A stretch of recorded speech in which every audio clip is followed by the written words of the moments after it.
Hey there, curious minds! Welcome to the Autodidact, the place where learning meets excitement. Whether you're a student, a lifelong learner, or just someone who loves to explore new ideas, you're in the right place. Here, we break down complex topics into bite-sized, easy to understand. No boring lectures, no confusing jargon, just clear, creative, and fun explanations designed to spark your imagination and fuel your knowledge. So hit that subscribe button, turn on the notifications, and join our community of learners as we explore the world, one amazing topic at a time. Ready to level up your mind? Let's dive in. Welcome you all in my first ever video. In this video I will talk about the highest mountain in the world, Mount Everest. I hope you will like the informational video about Mount Everest. 1. General information about MT Everest. I believe everyone does have knowledge about MT Everest. MT Everest is highest mountain in the world, standing at 8,848.86 meters, 29,031.7 feet, above sea level. It is part of Himalayan mountain range and lies on the border of Nepal and China, Tibet Autonomous Region. 2. Formation of MT Everest. MT Everest is part of Himalayan mountain range. Forming process began around 50 to 60 million years ago when the Indian tectonic plate collided with the Eurasian plate, and it's still happening today. Everest continues to rise by a few millimeters each year. This massive plate collision caused the Earth crust to crumple and push upward, creating the Himalayas including MT Everest. 3. How MT Everest was discovered. The discovery and measurement of Mount Everest. Detailed facts. 1. The Great Trigonometrical Survey of India. Started in 1802, the Great Trigonometrical Survey of India was one of the most ambitious mapping projects ever undertaken. Conducted by the British East India Company, the project aimed to map the entire Indian subcontinent with unprecedented precision using trigonometric principles. Surveyors used instruments like giant theodolites, measuring chains, and levels to calculate distances and angles between fixed points across vast terrains. This massive endeavor took decades to complete and laid the foundation for modern mapping in India. The goals were not limited to geography, it also had military, administrative, and scientific purposes. The data helped in planning roads, managing revenues, defining borders, and even measuring the curvature of the Earth. Notably, it was through this survey that Mount Everest was first measured and identified as the world's highest peak. 2. Radhanath Sikdar and Peak 15, 1852. Radhanath Sikdar, a brilliant Indian mathematician from Bengal, worked as a computer, a human calculator, for the Survey of India. In 1852, while analyzing trigonometric data from Himalayan surveys conducted in the 1840s, he was the first to calculate that Peak 15 was the highest mountain in the world. Because British surveyors were not allowed to enter Nepal or Tibet due to political restrictions, Sikdar performed calculations from over 150 miles, 240 kilometers away using trigonometric methods. His calculations showed that Peak 15 stood at approximately 29,000 feet, though the officially declared height was 29,002 feet, 8,840 meters, to avoid the impression of a rounded estimate. After several years of verification, Andrew Waugh, the then Surveyor General of India, officially announced this finding in 1856 and proposed naming the mountain Mount Everest, in honor of his predecessor, Sir George Everest. Interestingly, George Everest himself opposed the naming, believing that local names should be used. The mountain was already known by indigenous names such as Sagarmatha in Nepali and Chomolungma in Tibetan, meaning Goddess Mother of the World. 4. How Mount Everest was started to recognize worldwide. Beginning in the early 20th century, Mount Everest became a focus of fascination for explorers and mountaineers, particularly from Britain, which at the time controlled large parts of South Asia, including India. The Himalayas, remote and mysterious, represented one of the last great frontiers of exploration. In 1921, the British launched their first reconnaissance expedition to Everest, gaining access through Tibet, as Nepal was closed to outsiders. This marked the beginning of a series of British expeditions during the 1920s and 1930s. The most famous of these was the 1924 expedition, during which George Mallory and Andrew Irvine made a bold attempt to reach the summit. They were last seen alive near the top of the mountain before disappearing into the clouds, never to return. Their fate remained one of the greatest mysteries in mountaineering history. Mallory's legacy was cemented by his iconic reply when asked why he wanted to climb Everest: because it's there. These early expeditions, though unsuccessful, brought Mount Everest into the global spotlight, capturing the imagination of the public and fueling the mystique surrounding the world's highest peak. 1. First successful ascent, 1953. Mount Everest achieved global fame in 1953 when it was successfully climbed for the first time by Sir Edmund Hillary of New Zealand and Tenzing Norgay, a skilled Sherpa mountaineer from Nepal. After decades of failed attempts by numerous expeditions, their successful ascent on May 29, 1953, marked a monumental achievement in the history of exploration and human endurance. The climb was part of a British expedition led by John Hunt, and the news of their success was announced just days before the coronation of Queen Elizabeth II, adding to the celebratory mood in Britain and the Commonwealth. The timing and the feat captured the attention of the entire world. Hillary was knighted by the Queen for his accomplishment, while Tenzing was celebrated as a national hero in Nepal and India, receiving widespread recognition and honors. Their partnership also symbolized a powerful collaboration between Western climbers and indigenous Himalayan people, particularly the Sherpa community, whose expertise and endurance were crucial to the success of high-altitude expeditions. The 1953 ascent transformed Mount Everest into a symbol of human achievement and inspired generations of climbers to follow in their footsteps.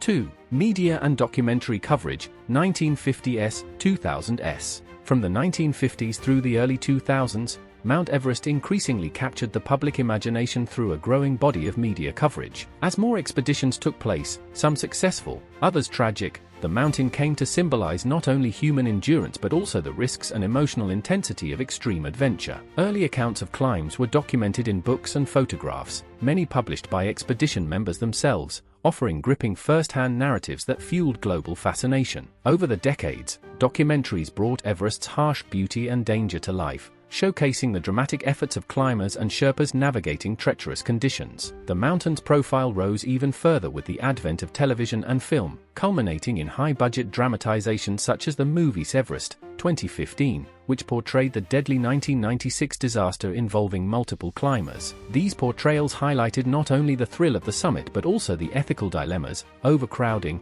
and life-or-death decisions made at extreme altitudes. Media coverage, ranging from survival stories to controversies over commercialization, kept Everest in the global spotlight, turning it into a cultural icon as much as a geographic one. The ascent of Everest by John Hunt, High Adventure by Sir Edmund Hillary, Tiger of the Snowy Man of Everest by Tenzing Norgay and James Ramsay Ullman etc. are the famous books related to MT Everest. 3. Beginning in the 1990s, Mount Everest entered a new era as commercial expedition companies started offering guided climbs to clients, often wealthy amateurs with limited mountaineering experience. This shift transformed Everest from an elite mountaineering challenge into a lucrative adventure tourism industry, attracting climbers from all over the world. Companies provided Sherpa support, pre-established camps, fixed ropes, oxygen supplies, and even luxury amenities, making the summit more accessible but also more crowded. Over the years, Everest has become increasingly congested, especially during the short climbing window in May when weather conditions are most favorable. Dramatic photographs of traffic jams near the summit, where dozens of climbers line up at altitudes above 8,000 meters,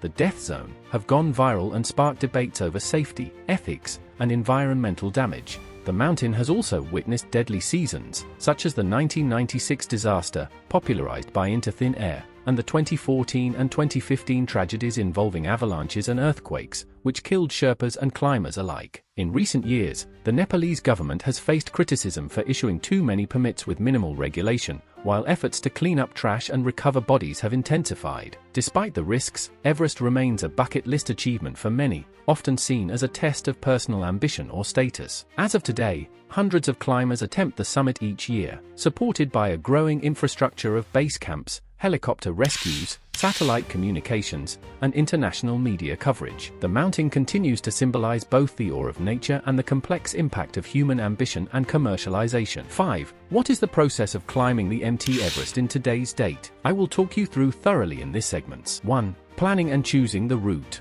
Climbing Mount Everest from Nepal involves taking the popular South Col route, which begins with a trek from Lukla to Everest Base Camp, EBC, and then ascends via a series of high-altitude camps. This southern approach is more widely used than the northern route from Tibet due to easier access, more support infrastructure, and fewer bureaucratic hurdles. However, it's not without its challenges. This route includes navigating the dangerous Khumbu icefall, extreme altitude, and rapidly changing weather. Despite these obstacles, the South Col route remains the most commercially viable and well-supported path to the top of the world.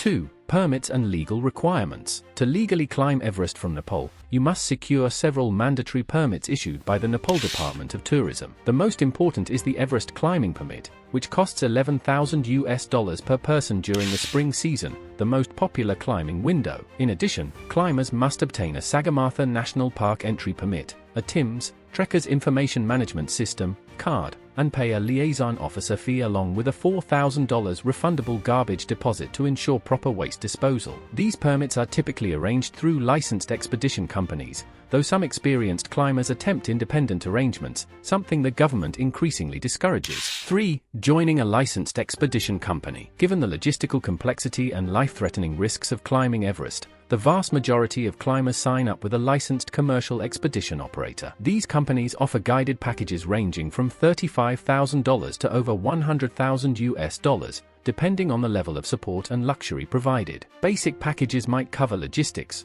oxygen, and Sherpa support, while premium options include personal Sherpas, heated tents, high-altitude chefs, and helicopter evacuations. Popular operators include Seven Summit Treks, Madison Mountaineering, and Himalayan Experience, among others. These companies not only manage permits and route logistics but also provide critical safety infrastructure like fixed ropes, ladders, and rescue coordination. For physical and medical preparation. Climbing Everest is a test of extreme physical endurance and mental resilience, so thorough training is essential. Most climbers train for 6 months to a year, focusing on cardiovascular fitness, strength, and high-altitude acclimatization. Many also gain experience by climbing lesser Himalayan peaks like Island Peak, Labuch, or Manaslu. A full medical checkup is mandatory, and many climbers undergo hypoxic training to simulate low-oxygen environments. Altitude sickness is a constant threat above 5,500 meters, so knowledge of symptoms and emergency treatments, like dexamethasone and supplemental oxygen, is vital for survival. 5. Arrival in Nepal and trek to base camp. The journey begins with a flight to Kathmandu, where climbers meet their guides, finalize gear, and attend briefings. From there, they take a short but dramatic flight to Lukla, a small airstrip perched in the Himalayan foothills. The trek to Everest Base Camp takes around 8 to 12 days, passing through villages like Phakding, Namche Bazaar, Tengboche, and Labuch. This trek allows for gradual acclimatization to prevent altitude sickness and gives climbers a chance to witness Sherpa culture, breathtaking landscapes, and Buddhist monasteries en route. 6. Life at base camp and climbing through the camps. Once at Everest Base Camp, 5,364 m, climbers spend several days acclimatizing, training on ice, and waiting for favorable weather. The actual climb involves moving progressively through four high-altitude camps. Camp I, 6,065 meter, reached by crossing the Khumbu Icefall, one of the most dangerous parts of the route. Camp II, 6,400 meter, located in the western Khum, often used as an advanced base camp. Camp III, 7,200 meter, fixed on the steep Lot's face, accessed by using fixed ropes. Camp IV, 7,900 meter at the South Col. This is the final camp before the summit attempt. The summit push begins late at night from Camp IV, with climbers hoping to reach the summit at sunrise, avoiding afternoon weather changes. 7. Oxygen, weather, and safety. Above 8,000 meters, climbers enter the death zone, where oxygen levels are insufficient to sustain human life for long. Nearly all climbers use bottled oxygen beginning around Camp 3 or 4. Climbing Everest also requires specialized cold weather gear, radios, headlamps,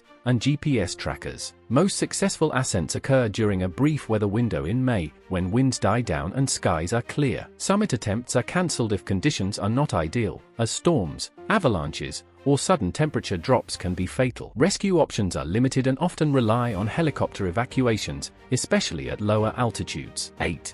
Cleanup, ethics, and descent. After the summit attempt, successful or not, climbers descend to base camp and then back to Lukla, often exhausted and in need of recovery. Climbers are required to bring down their waste, including oxygen bottles, tents, and gear. Some expedition companies also participate in cleanup missions, collecting garbage and even recovering the remains of fallen climbers. This aspect of Everest climbing is becoming increasingly important due to growing concerns about pollution and overcrowding on the mountain. 9. Certification and modern challenges. Upon return to Kathmandu, successful climbers receive an official summit certificate from the Nepalese government. However, Everest continues to face criticism for becoming too commercialized. The Nepal government issues hundreds of permits each season, often without strict vetting, leading to dangerous overcrowding. Despite this, the mountain remains a powerful symbol of human ambition, endurance, and spiritual connection. Climbing Everest today is no longer the exclusive domain of elite mountaineers. It is a global quest, available to anyone with the right mix of preparation, funding, and courage.